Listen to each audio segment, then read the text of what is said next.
is the Metal Mr. Rogers, and I'm here for it. Well, good morning, boys and girls. Today's special word is wanker. Can you say that? I knew you could. So I'm going to slow this down and try and explain it so even you can understand. That town stinks. Morning, everybody. How's it going? This is episode number 474 of SMG Viewers Comments. Wow, I've been doing this for 10 years. And I need to do a 10-year retrospective on just doing the show. I think that's going to be an interesting video just to show what's happened over the last 10 years. I think it's going to be pretty interesting. Anyway, I just want to say I'm absolutely grateful to everybody coming back week after week after week for this show. It's an awful lot of fun. I love hearing from you guys. And as long as you keep making comments, I'm going to keep making responses, be it questions or just, assertions or whatever. Anyway, just want to give a great big shout out to Uwe Lewis and the gang from Accept. Thank you so very much for having us at your show in Wyandotte, Michigan. On Sunday, they did a co-headliner with KK's Priest. I'm going to have a few more details on that in a couple minutes. Uwe's a real trip. He's going to be on the show next week, I believe. We did a really cool video together at Gear Street. We're checking out his new amp from Tube Workshop. It's pretty damn cool. Anyway, before we jump into it here, just going to make a quick couple pop culture recommendations. So for movies and TV, I would recommend the show Death Note. If you're not aware of this, just go check it out. It's brilliant storytelling in anime form, but wow, what a wild ride. If you haven't checked this out, do yourself a favor and watch this. If you don't like anime, this should be a great introduction into the genre because it's simply brilliant on so many levels. For books to read, damn it, I had this figured out. Right, okay, yes, one of my favorites from my teenage years, the novel Startide Rising by David Brin. This is about genetically enhanced dolphins that become sentient. Really cool piece of fiction. I actually reached out to David on Facebook there a few years ago and just said how inspirational I found his book, and he was very appreciative. Really cool guy. Hell of a book. There's actually a whole series around it.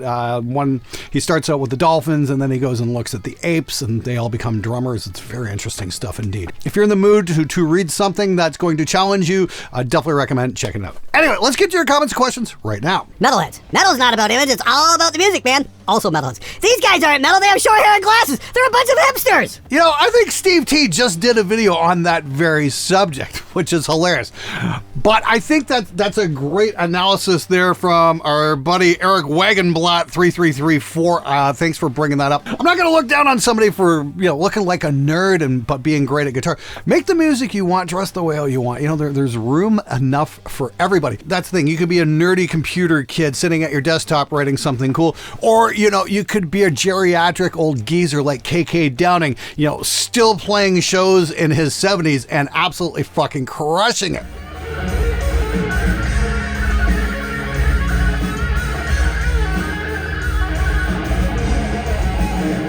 Yeah, that was one of my favorite songs. That's KK's legendary solo from the song The Sinner. One of my all-time favorite songs, and I was just going to say, I thought it was really cool that I got to see that up close, because I haven't seen him play it live since about 1988. That was super cool indeed. Good to see KK is out on the road and still killing it. That's awesome.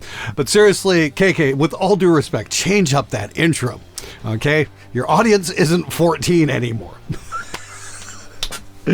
Oh man, usually when I'm served up that much cheese, I like it on top of a pizza. Anyway, moving on. And ever since you made this video, the 1960 model is sold out everywhere. Used gear is usually purchased, except for the entrepreneurs who also saw your video now charging $900 plus for it. We need code words for actual musicians.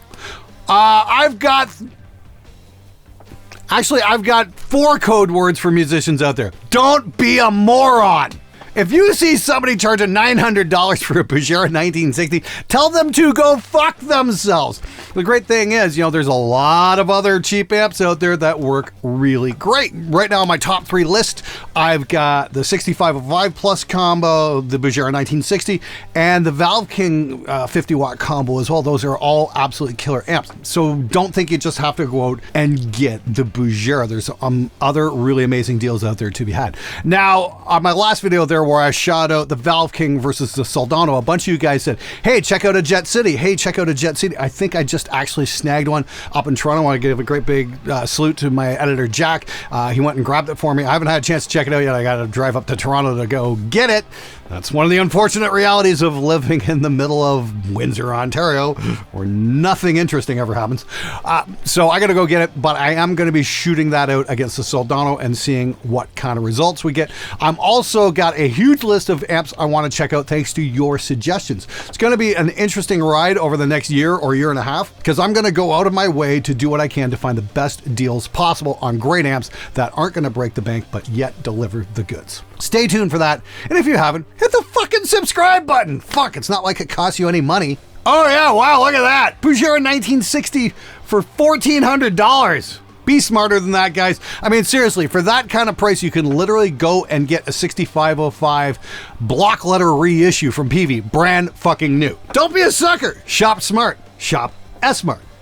S means Spectre. The cheapest Valve King I found was no less than $400. Not really worth it when you can get a much better sounding Marshall DSL1 for that price. I'm not familiar with the DSL1, but I think that's probably something I'm going to want to check out at some point. Again, thanks for the great suggestion. If you think that's a better deal, that's fine. But again, remember, it all depends on the cabinet it is plugged into, because that's the important part, not the label on the amp. Try to keep that in mind.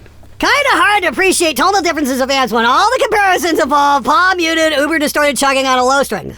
Okay, Alan, judging by your picture here, it does look like you escaped from an old folks home, so I'm going to slow this down and try and explain it so even you can understand. I actually just got back from Gear Street in Germany and hanging out with a couple of amp designers in England as well. That's going to be coming up on the show real soon. And here's an interesting thing. You know, it's actually easier to tell the high gain sounds apart from one another because they're very close to white noise. They aren't quite there, but because there's so much distortion on the signal, actually differentiating one from the other is far easier on a high gain signal than it is on a clean signal. The more you know. So the fact that you can't tell a difference from amp to amp means that my amp taught you something. I hope you're open-minded enough to actually learn from it. And yes, I'm sorry. I'll get off your lawn now. Now, usually this is where I do the butthurt of the week, but I thought I'd try something a little bit different. This is the feel-good comment of the week. Hey Glenn, I'm so glad I found your channel a few months ago. Thank you for preventing me to flush hundreds of pounds down the toilet by buying new pickups. Also, you should definitely try the Ibanez RGR T421. It's cheap and feels great for less than $500. Cheers from Italy. Hey, Queen Crimson, thanks so much for writing in. I very much appreciate it. I just want to mention that everybody's welcome to come hang on the show, that's for sure. And I'm glad I could save you some money. Thanks for the Ibanez suggestion. I've actually got a phone call with them in 20 minutes, so I better wrap this episode up pretty quick. But I specifically reached out to them and asked, hey, can we check out this guitar? So hopefully that's going to happen. Make sure you stay tuned for when that video drops. Fingers crossed. Sorry, my time's worth more than trolling the internet for hours and road tripping to save a couple of $100. Well, Desk Ducker, thank you so much for reaching out and telling us how important you are. I'll be sure to lay out the red carpet next time you drop by. Thank you, sir, for gracing us with your presence. Good luck in your future endeavors, spending more money than you actually need to. AP Mastering just did a video that said your comparison of Neep console mix to Reaper mix wasn't a fair comparison, and so many people, including myself, came to your defense in the comments, and he immediately apologized. Most of us know that you were trying to show that in that video, and I just thought you'd like to hear that you're highly respected. Wow, well, thank you. I Love Music 2003. I really do appreciate this. Now, before I even say anything further, okay, I do not condone anybody going on, harassing anybody or emailing them or any of that kind of shit. No. I can fight my own battles. Thank you so very much. For those of you who did comment defending me, okay, I appreciate it, but really, you don't have to jump all over the guy. Again, cyberbullying is not cool. Then again, I want to also explain that I am in no way responsible for anybody's conduct that watches my videos. They're fully capable of fucking up their own lives. Here's the great thing. AP Mastering reached out to me via email the other day and we talked. He says, yeah, I didn't think that was a scientific test. And I said, that's fine. Show me where I said it was scientific in the video. Because at no time did I actually say it was scientific. All I wanted to show was the best I could do with Reaper versus the best I can do on the Neve at that given time. That's it. So it wasn't so much a scientific test as more like, okay, here I am with the learning curve. Now, I've been learning thanks to my friend Uwe Lulis. He gave me a few pointers on working with the Neve, and I started working with some of his techniques, and it's definitely kind of pushed things a little bit differently. So I am going to do a revisit maybe next January or February or something like that, kind of like 1 year with the Neve. Here's what I could do with Reaper a year ago. Here's what I'm doing with the Neve now, just to show what happens when you work with something day in, day out. On the subject of the Neve, actually, I just got off the phone with Joe Heaton from Neve Neve, and I actually found a bug on the console, and they got it fixed like overnight. I will say this, Neve customer support is second to none. I've never encountered support at this level. If you are thinking about buying a Neve, they will look after you. That's for sure. Damn, I am super impressed with that. Oh, and back on the subject of the AP mastering thing. Here's the thing. We have been talking via email. We're going to try and do a collab at some point. I think it'll be a lot of fun. Should be cool to, I like working with different people and getting different perspectives, and I definitely welcome them on the show. I think it'd be great to bring in an outside opinion from time to time. That's for sure. And I don't know what we're going to do yet, but I'm sure it'll be very interesting. So stay tuned for that as well. Hey Glenn, is there much difference sound-wise between recording an actual bass versus recording guitar and pitching the DI track down an octave? Dude, that's a really great question, because I'll say this. I did exactly that. Pitched my guitar down an octave when I didn't have a bass guitar when I was first starting out way back in the late 90s. And that's the thing. Eventually, I did buy a bass guitar, and I never looked back since. I've never done that again, but I think that might be something kind of fun to revisit at some point. Can we just pitch down a guitar? And can we get the results we're looking for? In the meantime, if you don't want to do that, you can always go grab Singularity Virtual Bass over at Spectre Digital. Links in the description below. Make sure you check it out. It's really cool. We've just updated it. I think it's come out already. I could be wrong on that one, but it's got a lot of extra features and functions that they've been working their ass off implementing, and I think that all that's ready to go. So if you haven't checked it out now, links in the description below. Singularity Bass. If you can't afford a bass guitar, or you don't trust a bass player to actually play correctly, grab this. It won't let you down. Hey, what's wrong with vintage 30s, lol? Absolutely nothing at all, as long as you don't mind sounding like everybody else in modern metal. Hi Glenn, when you use a hardware, once you're satisfied with the result, you print this result on track, or do you use one compressor for each track and render at the end? Fuck you, Glenn, and cheers from France. Bonjour, mon ami. Yeah, I use multiple compressors on different things. I use different types of compressors on different things. That was in response to my Eventide compressor video, which I'm actually going through right now, which reminds me I gotta go stop off at Walter Riggy's and go pick up my distressor that he repaired. Apparently it's back in full functioning order, and that was a solid piece of kit. I think what I'm actually gonna do is have the distressor for my voiceover mic here, and then I'm gonna use the Eventide, for my desk shot. That way I don't have to keep, swapping things out and whatnot, and just leave things permanently hooked up. But yeah, when it comes down to it, I mean, I'm not using all that much compression on the board anymore, on the drums especially. And again, this comes down to a few things Uwe Lewis had to say, because when you start pushing the board really hard, you get that transformer saturation, and that's a form of compression as well. So you don't have to use outboard nearly as much as you think. That being said, I did order the 8-channel compressors for the console. That's going to come on my first 8 channels of compressor gates, and they're programmable, recallable, and automatable. Oh, they're luscious. And I should be getting those in October. I'm going to do a video on how to install it. It's one of the other reasons I went with a console like this, is because it's expandable, and you can swap things out and customize it and all kinds of cool shit like that. So should be pretty cool as well. But yes, as far as I'm concerned, you can never have too many different types of compressors. And they all have their uses. Great thing is you can get a lot of them for relatively inexpensive prices compared to the old vintage stuff that really doesn't have any sonic advantage, at least not in my opinion anyway. And if you're looking for great outboard for reasonable prices, go hit up Stam Audio. They build absolutely amazing shit. Those bloopers. Love these style of viewers' comments, Glenn. Again, asking so it doesn't get lost in comment void. I recently thanks you acquired a 2x12 with Selection G12T75 speakers. Sounds dope, but I've been considering swapping one out for a Selection A-Type because I dig how those sound. Any chance we could get a tone demo with those two speakers? And what are some similar speakers you'd recommend, like the Type A to pair with the G12T75? Rock on, Glenn. The T75, just remember, it works great with a 57 and a 421. With a 57 on its own, it's going to be pretty spiky. The 421 fills it in a really, really nice way. Okay, the Type A's I've never actually used, so fucked if I know. That might work. I always like the Mojo Tone BV30H. They've got this really nice extended top end that I just love. That and a Lewitt 640 Rex on that speaker just sound fucking phenomenal. That's one of my favorite guitar tone combos right now. Hell, you could get a greenback and it's going to do great things as well. There's many options to try. The great thing about speakers is they're not that expensive. They're, in many ways, they're cheaper than pedals, and they're a great way to get some real changes into your guitar sound with minimal dicking around. Definitely something worth pursuing. But whatever you do, just make sure you make A/B recordings. That way you can make informed judgments of what you're actually changing. Blind Test just highlighted how the Tonex sounds the same as the Cortex. The reveal didn't change my mind. Minor percentage differences in sound quality are nothing compared to the money saved, not to mention space saved in the kit bag. Hey there, Mr. Positronia. Thanks so much for writing in. Of course, that video, the Quad Cortex for $189, that video just dropped this morning, so I'm bringing in a few comments of that one as well. Glad you liked the video. Glad you liked the comparison. I have to caution you again. Getting the Tonex to do the capture so it sounded as good as the Quad Cortex definitely took a few attempts. It's definitely not the easiest thing in the world. Quad Cortex is easy. They really thought out the interface, they thought out the connections, and made your job simple when it comes to capturing amps and whatnot. The Tonex, the captures are pretty good as long as you don't try capturing the cabinet.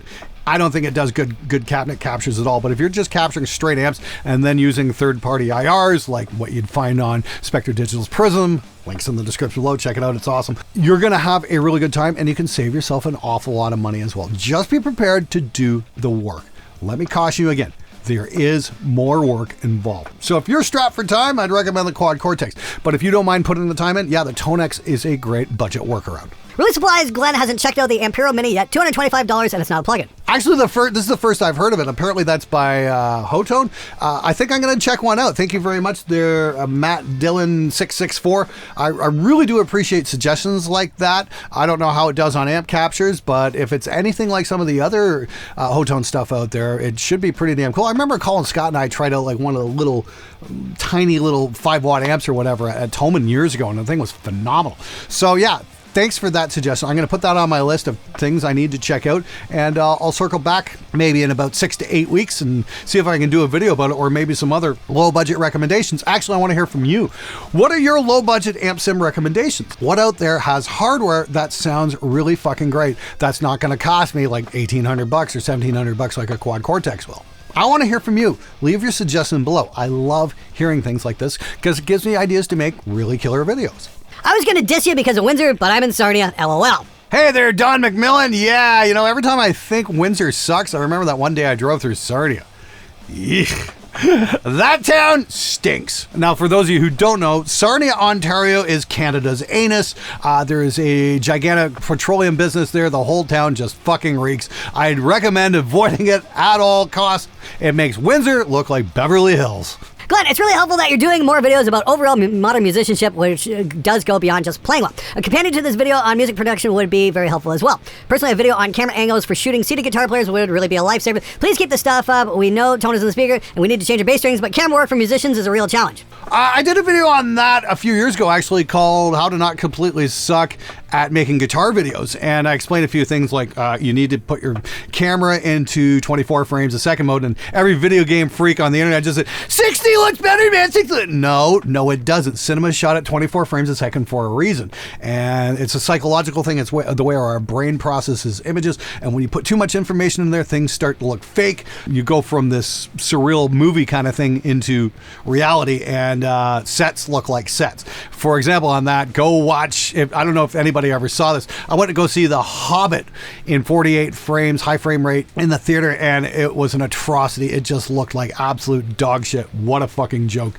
that movie was. I think James Cameron did the second Avatar movie. He did parts of it in high frame rate, and apparently that worked. Like, apparently high frame rate looks really good for natural scenes, but for movie sets, 24 frames is the way to go. So if you're shooting guitar videos, first thing to remember, 24 frames a second. I know there's people who are going to argue with that, but you literally have to watch about 99.9% of all Hollywood movies ever made for verification on what I'm saying. Remember, we're trying to make impressive looking videos, not a fucking video game. In fact, maybe I will revisit that at some time and talk about angles and editing and all that kind of shit. Maybe it could be a little bit more helpful, that's for sure. Great thing is, you don't have to spend a lot of money on lights. I got this little fill light here. This is a Neewer 288 RC. This thing's fucking great. And I got a cool little travel light stand. I got the whole idea for that from the show Marcus Picks. Great YouTuber who's like totally self-founded. He just wants to do super helpful videos and shit like that. Definitely recommend checking out his stuff as well. Great guy, great set of videos, amazing information, that's for sure. All right. Anyway, I just want to say thank you very much to everybody for watching today. Thanks for subscribing, all the good stuff. Once again, make sure you check out Singularity virtual bass instrument. Links in the description below. That kind of thing just helps me keep funding the channel and paying my editors and all that kind of stuff. And as always, keep those comments and questions coming because I love hearing from you and I love answering them and I love helping people make better recordings. All right, that's it for this episode. Now fuck off. no, I'll look down on them. Fuck. Don't be a... Oh, here's one. Yeah, just... Yeah. It makes Windsor look like fucking... Remember, we're trying... Oh, okay.